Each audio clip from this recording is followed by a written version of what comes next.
Hello, welcome to the Black Box App Podcast. I'm your host, Kenneth L. Johnson, president of the diversity recruitment firm East Coast Executives and founder of the Black Box App. Excited to be here today with a gentleman that, I guess I met him, that could have been about 8 years ago in Philadelphia, just casually on the street after a Urban League of Philadelphia event. And I kind of kept my eyes on his work, saw some of the stuff he was doing. He dropped a book. I know he's doing a lot of consulting. I'm happy today to have Mr. Rahshib Thomas on the Black Box App Podcast. Welcome, sir. Thank you so very much. Glad to be here and glad to share with the listeners. And it's also great that connections continue to build even after, being observed on 8 years ago on the street and at an event. And, just to speak to that, I actually, I don't think I was invited to that event, but I wanted to show up. So I took the bus to Philadelphia because that's how my budget was. And look what happened. Things just continue to create because I jumped in the middle. There you go. Well, I know the people in Philly were glad to have you. I was doing consulting at that time with the Philadelphia Urban League, and that's my family out there. Philly is home to me. So we welcomed you and the fellow New Yorkers to Philly, and then I came here and started doing things with the New York Urban League, and guess who's involved again? Rahshib Thomas. So it just was supposed to happen. Absolutely, absolutely.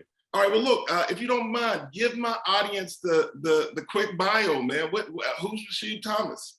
Absolutely. So what I love to say is that I help people discover information they can use. And I do that as a consultant in the areas of diversity, equity, and inclusion, human resources, and also as a professional coach. A lot of people know me through my coaching arm of my business called Aligned Coaching. I've spent my years in human resources and honing my, as I like to say, people-to-people skills in working in luxury rental residential, also working in hospitality companies.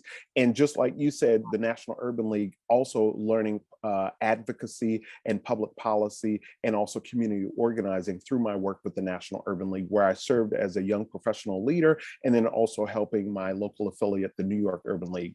Based here in Harlem, USA, but my heritage, as I always like to say, is my Louisianans migrated west. So I tell people my home is Tacoma, Washington, and then also New Orleans, Louisiana.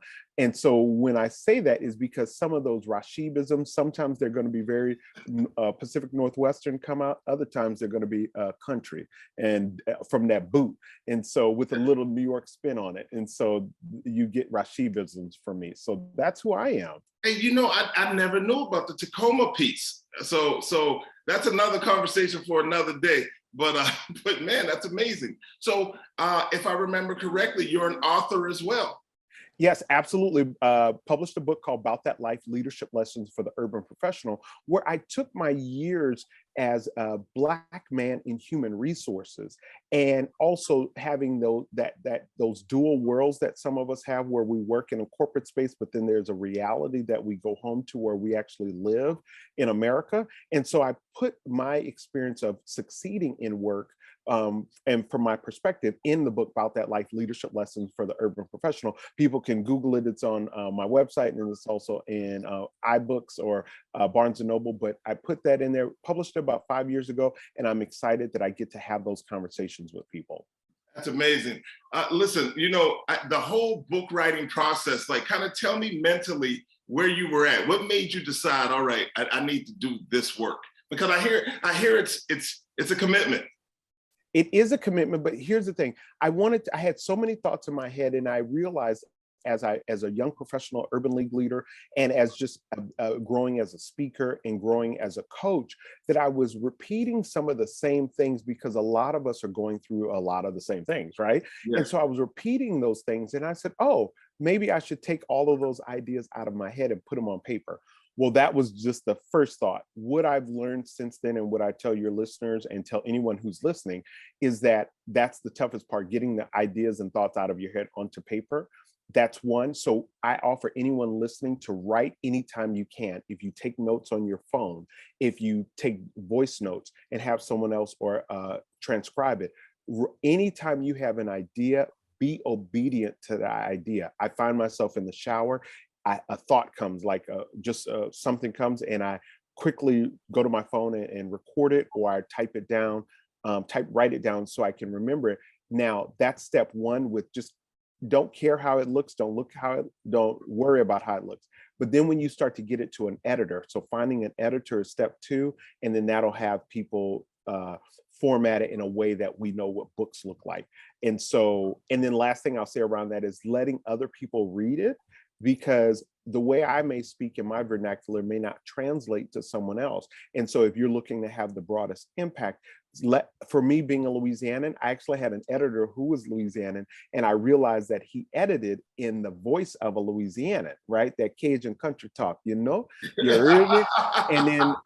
And so I needed to let someone from Detroit. Juvenile was your editor? You heard me, and I needed to let someone from Detroit and even California. So when they started giving me feedback on, well, what does this mean? And I said, well, this is how we say it in Louisiana. And then the person would ask me, well, why don't you just say it this way?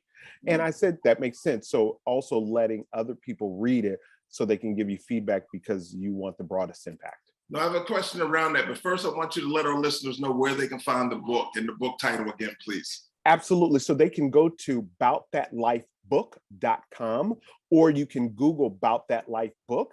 You can also go to my website, RahshibThomas.com, and they can find it. And again, the title of the book is About That Life, Leadership Lessons for the Urban Professional. I love it. That's definitely a necessary thing. Man, just as a Black man, I'm proud of you, and I appreciate you providing everlasting and evergreen content for those that come behind us, and even those that are ahead of us that are looking for information or just general leadership skills or stuff that they can use to make their own career pivot. So kudos to you, my friend.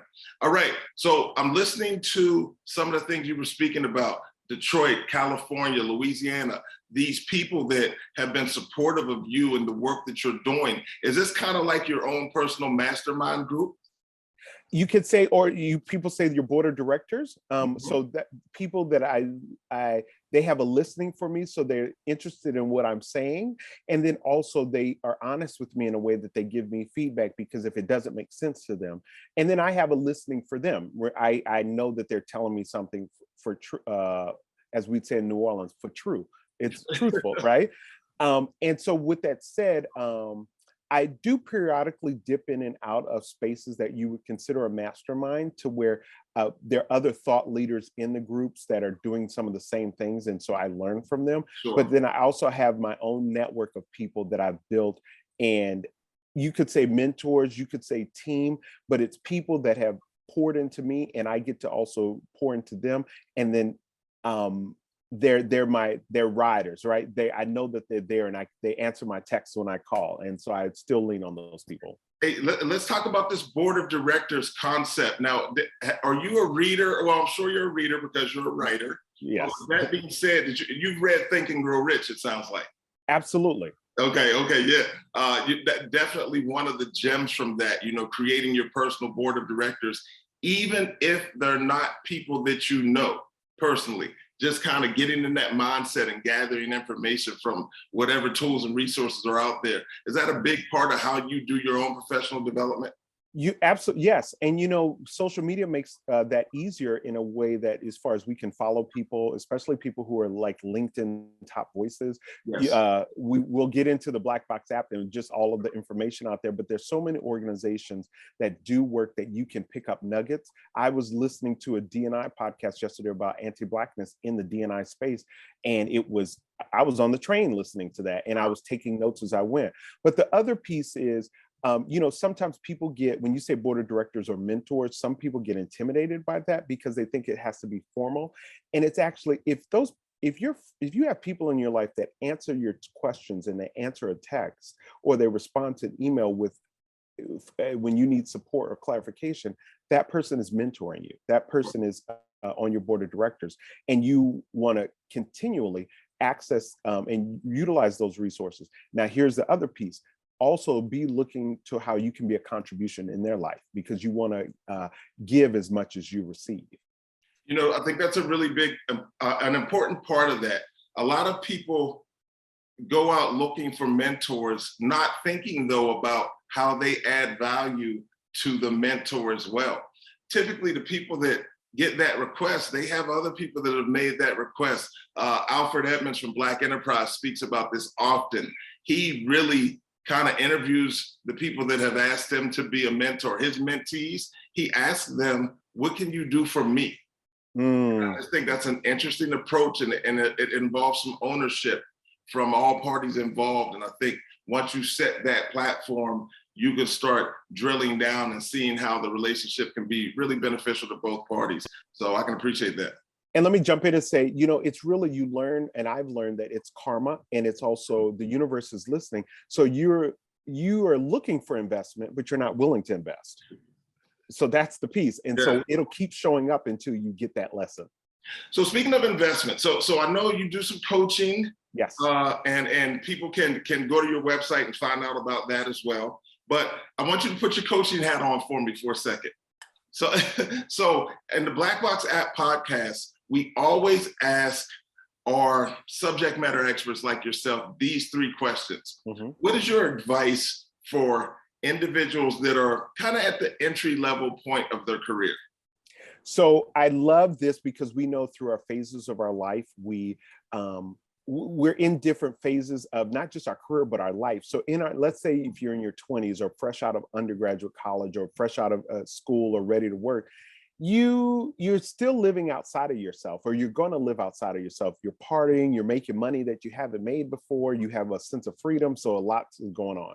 But when it comes to work, what I often advise entry-level people is to say yes. I write about that in my book around Say Yes Leadership, to where raise your hand for projects, say yes, get on the team, and be a contribution in a way that maybe you hadn't been, right? But really, you want to sprinkle yourself as much as you can. With that saying yes, the request is to do the work, right? So get the work done, deliver on deliverables, understand the key players. And also for entry-level people, what I didn't learn very early on, but it took me some time to learn, is learn everything you can about the company, how the company makes money, and what their lines of business are, right? I needed to be clear on that.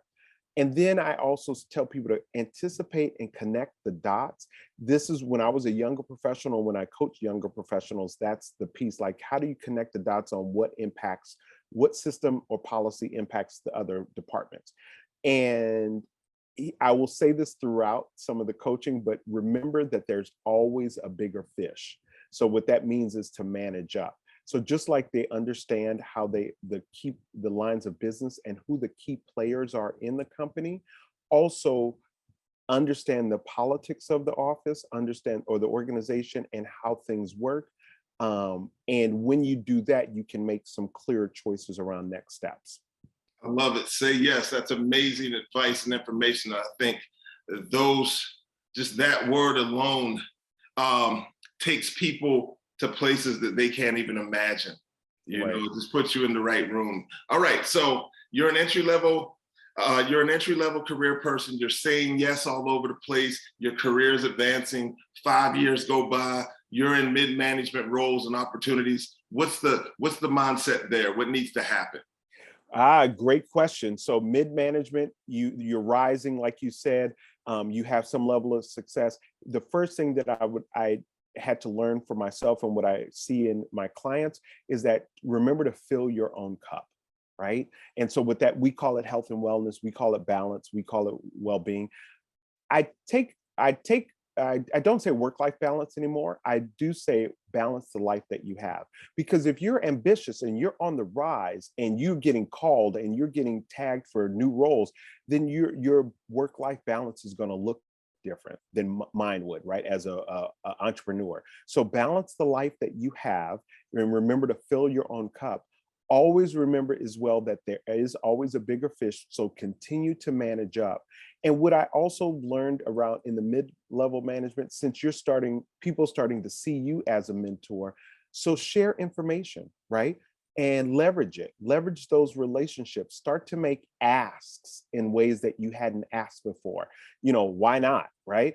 And then let's see, remember those things. And then anything else I have to say around that, like I said, share the information, leverage it, and because that's going to continue to expand who you are and your visibility, right? And so can remember to do those things. And I think that'll help mid-level people. No, but I'm glad you shared that, because I believe that's the importance of some of the things that we're doing and need to do. And that's why I love communicating and socializing and networking and working with people like yourself, because you're an information sharer. And I think that's really important, especially as Black men, because we're navigating spaces that may be uncharted territory. Yes. And oftentimes we can't go to an uncle or father or someone to get that information because they may have not like advanced to that level. So with that being said, you kind of need to find it where you can find it, and hopefully we're able to provide it on through means and things like this. So this is exceptional information that you're sharing. Yeah, before you say that, thank you for that. I have one more thing for mid-level managers, and I love to say this to people, is bake the cake first. This is a Rahshibism. Bake the cake first. And what that means is sometimes people they start to go to their boss and say, I have an idea. And what does the boss do? Smack it down. But I tell people, if you walked in that office with a baked cake and asked the manager or your boss, do you want a piece of cake? What are they going to say? Right. Yes. But if you come with an idea that you're going to bake one, the people are going to say no before you even start. So remember to bake the cake first. That may require putting a little work in, but when you come to the table with 3 flushed out ideas, what I found is, in my experiences, people will say, oh, give me a piece of part A, give me a slice of part B, and give me the toppings on part C. So they took they took your ideas, they just wanted it formatted a certain way. And so remember to bake the cake first. I love it. I love it. So we say yes, we bake the cake first. We're building relationships. Now we're in the senior level role, and we're kind of maybe not kind of on the downside of our career, but we're in a position where we're very influential. What do we need to do as Black men in senior level roles to really add value, just historic value throughout the workplace? Absolutely. That's a great way to phrase it and frame it around historic value. One thing I've learned as a coach is that the answers really, they never lie with the other person. They always lie with the client or with the person. And so when we're mad or upset at someone else, it may not be them, it may be you. And so what I always tell anyone is to continue to look in the mirror and to continue to seek feedback on, maybe get feedback on what you've contributed, how it's supported them, and what else can be done.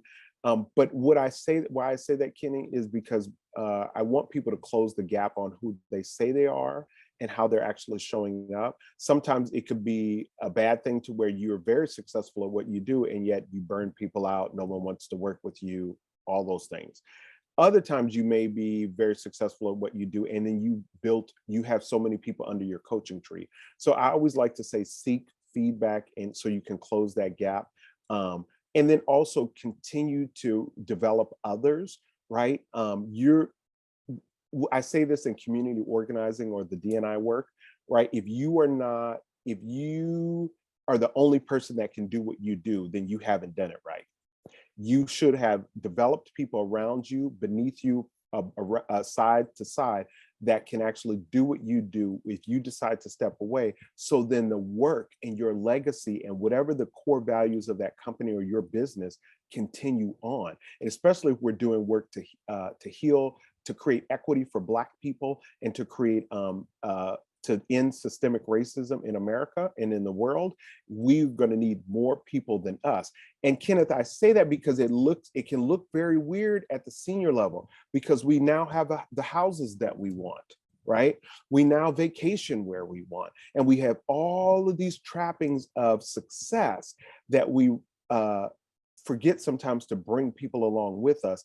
And when you create more yous, when Jay-Z starts creating more billionaires, the world is a better place. And LeBron, right? I love it. Legacy work. It's about that life as a legacy piece. So you're doing legacy work, my friend. It's Rahshib Thomas on the Black Box App podcast, here with your host, Kenneth L. Johnson. And we're talking about kind of what individuals need to do in their careers. So when we set up the app, we just wanted to add value, man. We really didn't have any ulterior motives. There wasn't an agenda in place. we just wanted to provide a place where Black men can go find career resources that are aimed and geared towards them.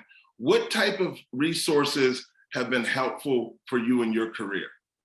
Absolutely. Well, resources that have been helpful for me, number one is relationships, right? Getting to know people, and how those relationships came was through volunteering. It's different meeting people in the club versus meeting them on a volunteer activity where actually you're reading to after school kids or you're helping with voting registration. You start to meet people and your credibility is different. So volunteering was a great piece. Also, I am a reader. I do like to also go to professional development workshops. So even if the company is not sponsoring them, I would find things on my own to go to. Now, because it's 2022 and we have virtual technology, I can attend a lot of webinars that are out there. Sometimes I pay out of my pocket, sometimes they're sponsored. But then also there's so many podcasts. I like this podcast that give you valuable information that if you were paying for that, you would pay a pretty penny. So volunteering, also going to professional development workshops and relationships, those have been great resources. And the last thing I'll say is the personal piece is being in discovery. Like, I'm a seeker of knowledge, and I think people that I've seen be successful, and you know how they say success leaves clues, those people are seekers of knowledge. They're always looking for, they're happy and grateful for what they have, but they're also asking bigger questions like what's next and what else can I do and how else can I be a contribution? So when I've sought more knowledge and asked bigger questions, things have opened up for me. Love it. We're coming down the stretch here, my friend. Why do you believe an app like Blackbox is important? So like I said, we occur in relationship to one another. And as Black men, we need to access love from other men and other Black men. And sometimes that love may look like in the form of information sharing or imparting knowledge or speaking to those nuances of being a Black man in America and in the business world that someone else may not get. As a racial equity coach, I send white women to work with a white woman racial equity coach because they speak a language that I don't speak because I ain't a white woman, but I am a Black man. And so that's what I think the Blackbox app, why it's necessary. And I'm so glad that it's available because we're going to be the key to our own healing. Well, people like you are the key to our success at Blackbox. And I want to thank you so very much for offering your valuable time to just share a conversation with me for our audience. So I appreciate you. Please let the members of our audience know and other listeners how they can stay connected to the great work you're doing. Absolutely. Thank you. So they can always find me at Instagram, right? At Rahshib. And then also you can, About That Life book is aboutthatlifebook.com. And you can also find me at RahshibThomas.com. But Google me. I'm not a big deal, but I am legit. So you'll find me. Hey, you're a big deal to me, my friend. I appreciate that. I love it. I love it. Google Rahshib Thomas and connect with him on all social media platforms. I know he's active on LinkedIn because I've seen him there. I'm getting ready to connect with you on IG if I'm not already. And I'm also going to request an autographed copy About That Life. Thank you so very much for visiting the Blackbox app podcast, Rahshib Thomas. We view you as a leader out here in the space in New York City, Harlem, Louisiana, Tacoma, Washington.